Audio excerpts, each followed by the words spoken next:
আমরা গত পর্বে দেখেছিলাম একটি আদর্শ মাইটোকন্ড্রিয়ার গঠনচিত্র। এই পর্বে আমরা দেখব একটা ক্লোরোপ্লাস্টের গঠনচিত্র। তো চলো শুরু করে দেই। ক্লোরোপ্লাস্ট আঁকার জন্য আমরা মাইটোকন্ড্রিয়াতে যেরকম ভাবে একটা ডিম সাইজের অংশ এঁকে নিয়েছিলাম একইভাবেই আঁকবো, কিন্তু ওটা আমরা ভার্টিক্যালি এঁকেছিলাম, এটা আমরা হরাইজন্টালি আঁকবো। মানে ওটা লম্বাভাবে এঁকেছিলাম, এটা আমরা আনুভূমিকভাবে আঁকবো। যেহেতু ক্লোরোপ্লাস্টের দুটো স্তর থাকে সে কারণে আমরা আরেকটা লেয়ারও দিয়ে দিব। এবার আমরা একটা একটা করে থাইল্যাকয়েড এঁকে গ্রানাম চক্র কমপ্লিট করে ফেলব।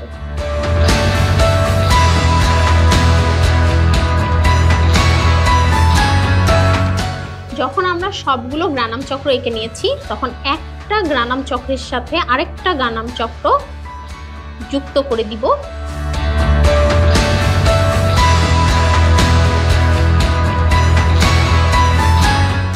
এই তো আমাদের ক্লোরোপ্লাস্ট আঁকা শেষ।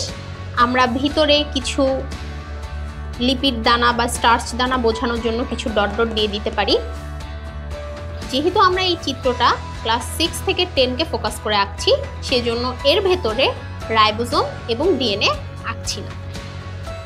এবার আমরা চিত্রের নিচে অবশ্যই চিত্রের নাম লিখব যে এটা হলো একটি ক্লোরোপ্লাস্টের গঠন।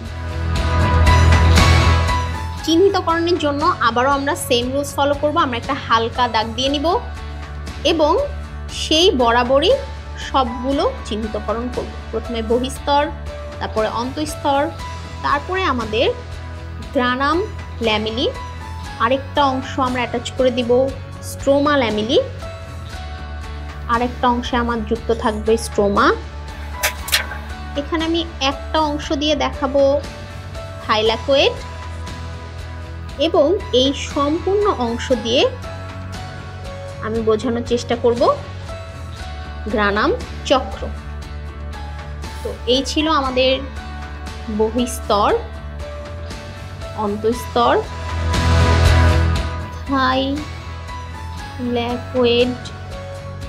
এরপরে আমাদের এই যে দাগটা এবং এই দাগটা দুটোই আসলে সেম। একটাকে আমরা মানে যে কোনো একটা টিউবের মতো আকৃতিকে আমরা চিহ্নিতকরণ করব গ্রানাম ল্যামেলি বলে, আরেকটাকে চিহ্নিত করব স্ট্রোমা। এই দুটো জিনিসের আসল পার্থক্য হচ্ছে যখন একটা গ্রানামের সাথে আরেকটা গ্রানাম অ্যাটাচ হয়ে থাকে তখন সেটা গ্রানাম ল্যামেলি দিয়ে অ্যাটাচ হয়। আর এই গ্রানাম ল্যামেলিটা যদি আমাদের স্ট্রোমাতে, মানে এই যে আমাদের যে ফাঁকা অংশ আছে, এই পুরো ফাঁকা অংশের যে কোনো একটা অংশকে আমরা স্ট্রোমা বলতে পারি, যেটা আমাদের ক্ষেত্রে মাইটোকন্ড্রিয়ার ক্ষেত্রে আমরা দেখেছিলাম ম্যাট্রিক্স। এটার অপর নাম আমরা ম্যাট্রিক্সও বলতে পারি।